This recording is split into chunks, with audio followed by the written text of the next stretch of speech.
स्वागत है आपका। गंगा प्राइम देख रहे हैं आप। मैं हूं आपके साथ आस्था कौशिक। कानपुर देहात के विकरू गांव में देर रात पुलिस पर हुए हमले में एक डीएसपी समेत 8 जांबाज पुलिस वाले शहीद हो गए।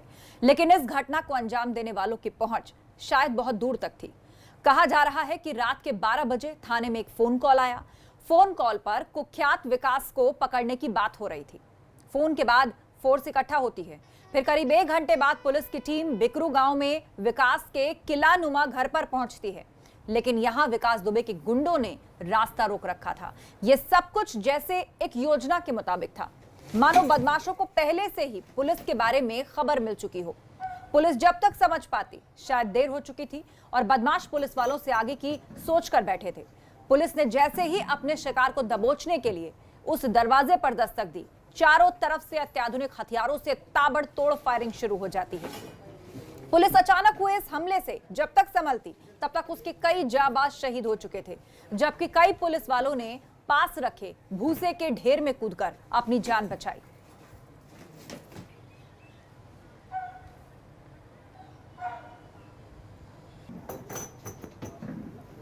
दो तस्वीरें हम आपको दिखा रहे हैं। यह सनसनीखेज वारदात जिसमें कि 8 पुलिसकर्मी शहीद हो गए। ये वो घर कुख्यात बदमाश विकास का, जिसको घेरने के लिए पुलिस पहुंची थी। दरवाजा खटखटाया, अंदर दाखिल होती, लेकिन बदमाश पहले से घात लगाकर बैठे थे और उन्होंने ताबड़तोड़ फायरिंग शुरू कर दी। कई पुलिस वालों ने भूसे के ढेर में कूदकर जान बचाई, कई घायल हैं और 8 पुलिसकर्मी इसमें शहीद हो गए हैं। तो ये वो घर है, गांव में था, छिपकर बैठा था किले नुमा इस घर के अंदर, लेकिन ऐसा लगा जैसे पूरी खबर थी पुलिस के हर एक मूवमेंट की। कोई था महकमे के अंदर ही जो पल पल की अपडेट पहुंचा रहा था इस बदमाश विकास दुबे तक, जिसके बदमाशों ने पुलिसकर्मियों पर हमला कर दिया, वो भी अत्याधुनिक हथियारों से। पुलिस अब प्रदेश में कई जगह छापेमारी कर रही है। फिलहाल तस्वीर में हम आपको वो घर दिखा रहे हैं जिसके बाहर ये खूनी खेल हुआ।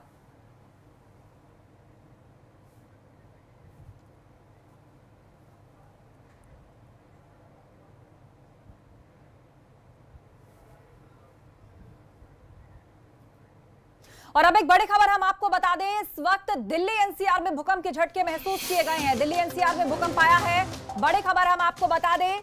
और भूकंप के झटके महसूस किए गए हैं दिल्ली एनसीआर के इलाकों में।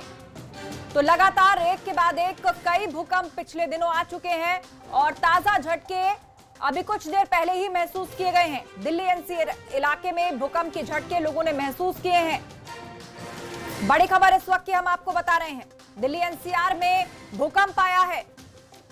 हालांकि कितनी इसकी तीव्रता रही, इसका एपिसेंटर कहां रहा, इस पर जानकारी आना अभी बाकी है। लेकिन इस वक्त की अहम खबर हम आपको बता रहे हैं वो ये कि दिल्ली एनसीआर में भूकंप के झटके महसूस किए गए हैं। 7:01 के आसपास का ये वक्त बताया जा रहा है जब दिल्ली एनसीआर के इलाके में ये झटके महसूस किए गए। अविनाश से अपडेट लेते हैं। अविनाश, क्या जानकारी अभी तक मिल पाई है? देखिए, आपका अगर बताएं तो अभी तक जानकारी नहीं मिल पाई कि इसकी तीव्रता कितनी थी और इसके साथ साथ इसका केंद्र कहाँ था। लेकिन भूकंप के झटके और लगभग 1 से 2 सेकंड तक ये दिल्ली एनसीआर में महसूस किए गए।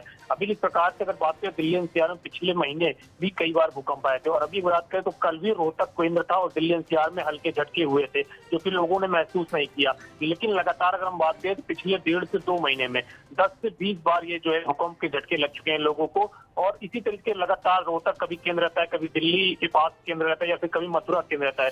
लेकिन अभी आज कहाँ पर केंद्र था ये अभी डिटेल्स आनी बाकी है। जी हाँ, बिल्कुल। और लोग कुछ अनुभव शेयर कर रहे हैं, हमें सोशल मीडिया पर टैग करके लिखना शुरू किया है। 7:01 का समय बताया जा रहा है जब भूकंप के झटके महसूस किए गए हैं, जिसमें दिल्ली, उससे सटा नोएडा, गाजियाबाद, वहां पर ये हल्के झटके महसूस किए गए। तो अविनाश, कोई खबर आपके पास, क्या कोई नुकसान भी इससे हुआ है? हालांकि ये बिल्कुल अभी की खबर है, चंद मिनट पहले की। देखिए, आज तक अगर अभी बात करें, अभी जो प्राथमिक जानकारी उसमें यह है कि किसी भी तरीके कोई नुकसान नहीं हुआ, कोई हताहत नहीं हुआ है। बिल्कुल एकदम ये सूक्ष्म भूकंप था और काफी कम समय तक इसके झटके थे, इसी वजह से कोई नुकसान नहीं हुआ। लेकिन अगर बात करें तो एनसीआर के लिए काफी जो है मुश्किल भरा वक्त है, क्योंकि लगातार भूकंप के झटके आ रहे हैं। ये इसको लेकर भूवैज्ञानिक भी लगातार संदेह जता रहे हैं कि ऐसा ना हो किसी दिन बड़ा झटका हो जाए। लेकिन लगातार अगर बात करें तो एनसीआर में भूकंप के झटके महसूस किए जा रहे हैं। पिछले खासतौर से 2 महीने में अगर बात करें तो लगभग 15 से 20 बार झटके महसूस किए जा चुके हैं। जी हाँ, बिल्कुल 15 से 20 बार झटके महसूस किए जा चुके हैं। शुक्रिया अविनाश, आप नजर बनाए रखिए। जैसे ही इसकी डिटेल्स आएंगी हम अपने दर्शकों को बताएंगे, लेकिन बता दें कि अब से चंद मिनट पहले की खबर है। अभी अभी बड़ी खबर यह कि दिल्ली एनसीआर में भूकंप के झटके महसूस किए गए।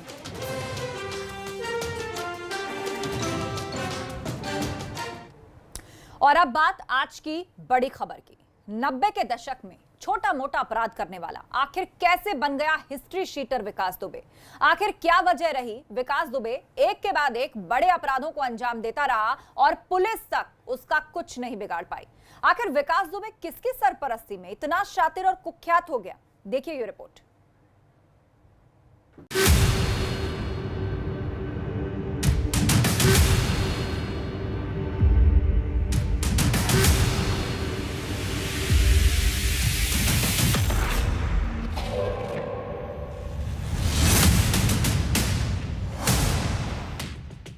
कोई भी कुख्यात अपराधी अगर दशकों से अपराध को अंजाम दे रहा है तो मानकर चलिए कि उसे कहीं न कहीं राजनैतिक और पुलिसिया दोनों का संरक्षण मिल रहा होगा।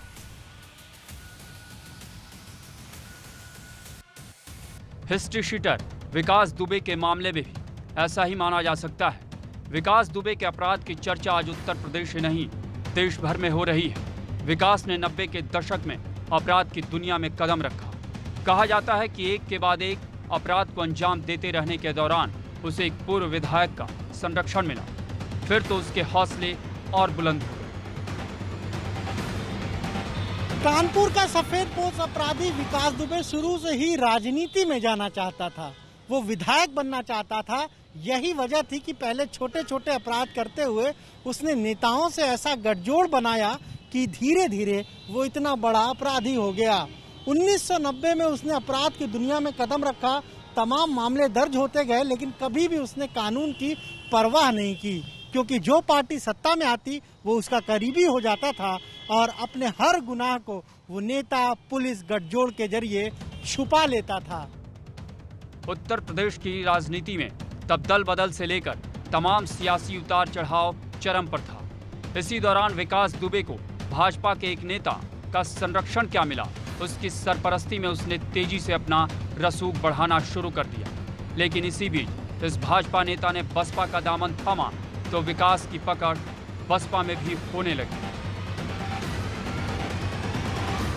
इधर दोबारा सत्ता में आने के बाद 1997 से 2002 तक उत्तर प्रदेश भाजपा के भीतर गुटबाजी भी चरम पर थी। माना जाता है कि विकास दुबे उस वक्त भाजपा सरकार में एक कैबिनेट मंत्री का काफी करीबी हो गया था। अब खुद ही अंदाजा लगाइए कि बिना सियासी संरक्षण के विकास दुबे 2001 में किसी पुलिस थाने में घुसे, वहां पुलिस के सामने बीजेपी सरकार के ही दर्जा प्राप्त राज्य मंत्री संतोष शुक्ला की हत्या करे और फिर वहां से फरार हो जाए और पकड़ा भी न जाए। अब तक विकास दुबे के नाम कई संगीन अपराध दर्ज हो चुके थे। कई बार उसके एनकाउंटर की भी चर्चा चली, लेकिन पुलिस के लिए इतना आसान नहीं था। इसी बीच 2002 में यूपी में सत्ता बदली और बसपा की सरकार क्या बनी, मानो विकास दुबे की कुंडली में सियासी योग प्रबल हो गया। संतोष शुक्ला हत्या मामले में विकास ने कोर्ट में सरेंडर किया, फिर बाद में उसे जमानत भी मिल गई। यह हत्या खुद पुलिस वालों के सामने हुई, लेकिन फिर भी विकास दुबे को सजा नहीं हो पाई। वहीं कानपुर देहात में उसके गांव बिकरू से लेकर बिल्हौर, शिवराजपुर, रनिया, चौबेपुर और कानपुर शहर तक अब विकास दुबे की तूती बोलने लगी। जेल में रहते हुए हिस्ट्री शीटर विकास दुबे ने तब शिवराजपुर से नगर पंचायत सदस्य का चुनाव लड़ा और जीता भी। विकास दुबे कई सालों तक निर्विरोध ग्राम प्रधान भी रहा। विकास दुबे की दहशत अपने इलाके में इस कदर थी कि सपा हो, बसपा हो या फिर भाजपा, सभी दलों के नेता उसके संपर्क में रहते थे और विकास दुबे के बिना उनका काम भी नहीं चल पाता था। इसी का फायदा उठाकर विकास दुबे ने अपने परिवार वालों को भी जिला पंचायत सदस्य बनवाया। विकास की पत्नी रीचा भी घीमऊ से जिला पंचायत सदस्य। करीब 15 सालों से जिला पंचायत सदस्य पर उसके परिवार का ही कब्जा है। इस दौरान विकास दुबे ने अवैध तरीके से खूब पैसा भी कमाया। कहा जाता है कि उसके कई स्कूल और कॉलेज भी हैं। गांव में विकास दुबे का घर किसी किले की तरह है, जहां हर सुख सुविधा के साथ लोगों का मजमा लगा रहता है। अगर पकड़ा भी जाता था तो इन्हीं कनेक्शन का इस्तेमाल करके आसानी से जेल से छूट भी जाता था। सरकार कोई भी रही हो, चाहे बसपा की रही हो, समाजवादी पार्टी की रही हो, हर सरकार में उसका रसूख चलता था। जिस गांव में वो रहता था उसके आसपास के जितने भी गांव थे वहां विकास दुबे के नाम का सिक्का चलता था। उसे लगता था कि उसका जो ये गठजोड़ है नेता के साथ, पुलिस के साथ, उसके चलते कोई उसका बाल बांका नहीं कर पाएगा। जरा सोचिए, विकास दुबे पर 60 से ज्यादा आपराधिक केस दर्ज है। साल 2000 में सिवली इलाके के ताराचंद इंटर कॉलेज के सहायक प्रबंधक सिद्धेश्वर पांडे हत्याकांड में विकास दुबे सजायाफ्ता है। उसे उम्र कैद की सजा हुई है। इतना कुख्यात होते हुए भी विकास दुबे सिर्फ 25,000 का इनामी है। हालांकि कभी वो 50,000 का इनामी हुआ करता था। यही नहीं, 2017 में लखनऊ में एसटीएफ ने विकास दुबे को कृष्णानगर से गिरफ्तार किया। वो जेल भी गया, फिर जेल से बाहर भी आ गया और अब इतने बड़े हत्याकांड को उसने अंजाम दिया है। सोचिए, क्या ये सब बिना सियासी संरक्षण के संभव है? इसीलिए 60 से ज्यादा मुकदमे दर्ज होने के बावजूद भी वो लगातार इसी तरह की वारदातें करता रहा, लेकिन उसका कुछ नहीं हुआ।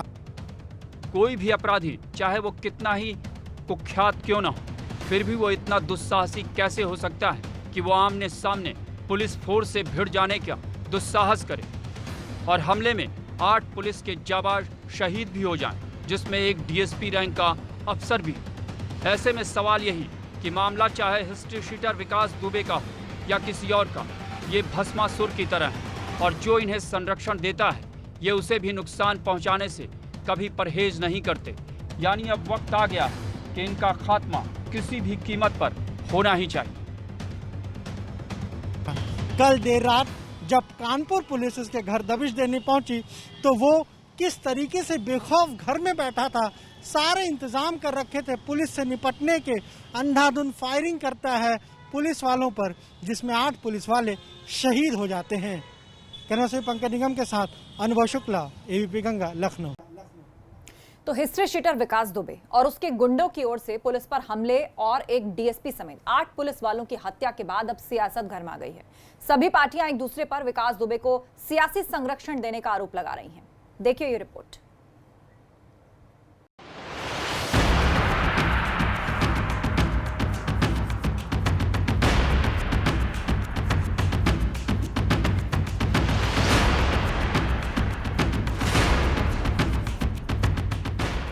राजनीतिक संरक्षण में कोई अपराधी किस तरह दुस्साहसी हो जाता है, इसकी ताजा मिसाल हिस्ट्री शीटर विकास दुबे है। उसने और उसके गुर्गों ने जिस तरह पुलिस पर कातिलाना हमला किया, ऐसा बहुत कम देखने को मिलता है। तभी तो आज हर तरफ 8 जाबाज पुलिस वालों की शहादत पर बहस से लेकर बवाल और सियासत तक सब कुछ जारी है।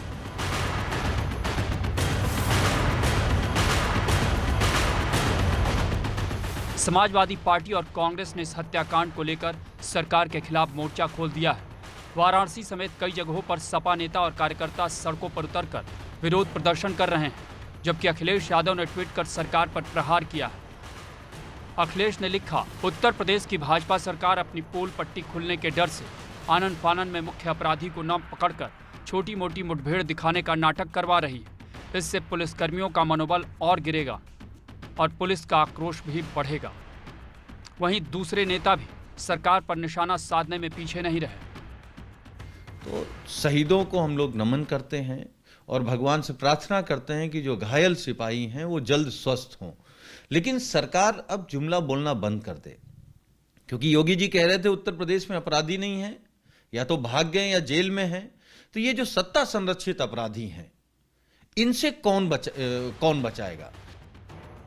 इधर यूपी सरकार पर पहले से हमलावर कांग्रेस ने हमला और तेज कर दिया है। राहुल गांधी ने ट्वीट करते हुए लिखा, यूपी में गुंडाराज का एक और प्रमाण, जब पुलिस सुरक्षित नहीं तो जनता कैसे होगी। मेरी शोक संवेदनाएं मारे गए वीर शहीदों के परिवारजनों के साथ है और मैं घायलों के जल्द स्वस्थ होने की कामना करता हूं।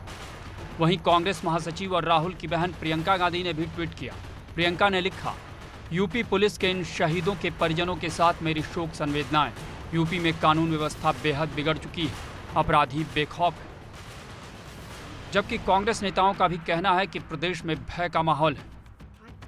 घटना बहुत ही दुखद है, दुर्भाग्यपूर्ण है। आज पूरे उत्तर प्रदेश में भय व्याप्त है। कांग्रेस पार्टी लगातार उत्तर प्रदेश सरकार को चेताती आई है कि उत्तर प्रदेश में जंगल राज कायम है, अपराधी निरंकुश है, अपराध बढ़ता चला जा रहा है, जिसका सबसे बड़ा प्रमाण ये कानपुर की घटना है।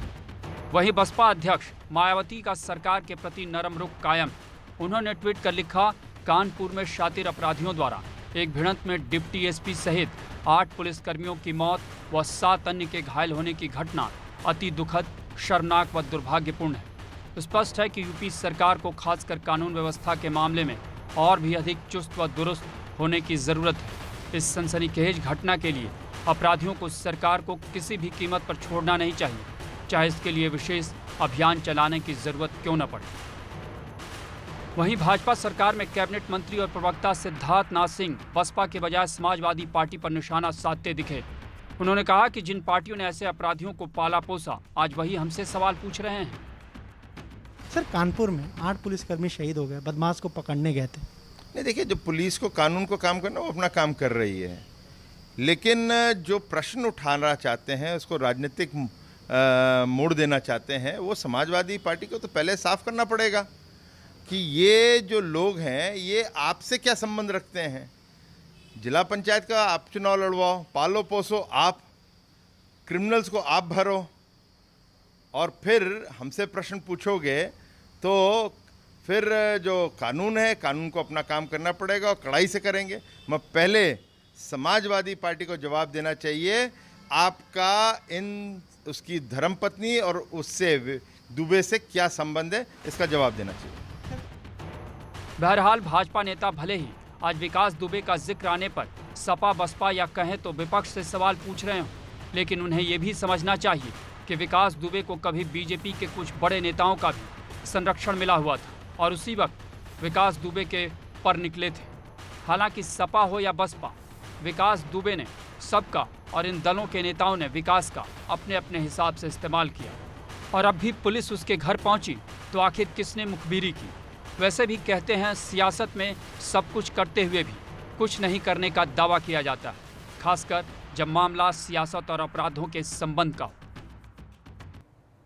यहाँ वक्त हो गया एक ब्रेक का, लेकिन उससे पहले आपको याद दिला दें, उत्तर प्रदेश और उत्तराखंड का आपका अपना 24/7 Hindi news channel ABP Ganga अब D2H और डिश टीवी प्लेटफॉर्म पर भी उपलब्ध है। जल्द लौट रहे हैं, बने रहिए हमारे साथ।